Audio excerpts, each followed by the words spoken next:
Eli Manning, I've never seen anything like this guy. I mean, his brain doesn't stop.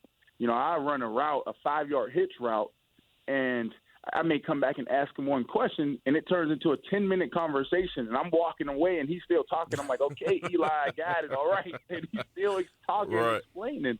10-minute conversation from just one point made. But I just feel like we've heard this from Brandon Marshall before with Ryan Fitzpatrick. Yeah. Didn't he have the same love affair? Didn't he say the same things about Ryan Fitzpatrick? So the same things about Jay Cutler. Exactly. Until that went sideways. So how much are we buying this, or is this just typical Brandon Marshall? I love my quarterback.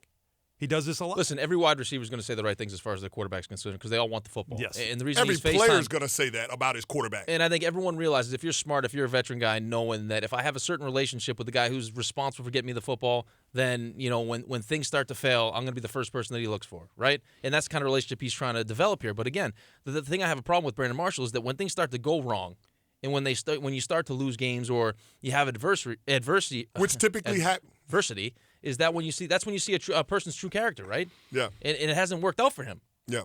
I mean, it was fine when you were 10-6 and you were catching all these touchdowns. Everything was great. Until and week all of a 17. Sudden, and that's the problem with Brandon Marshall, right? Because adversity typically happens around where he plays at, right? That's why he's played for 5 different franchises in, 12 seasons? I mean, so at some point you're looking for a guy that can provide production, but you also want a player at this stage in his career that can provide a level of leadership, and you just haven't seen that when things go sideways from Brandon Marshall. You haven't.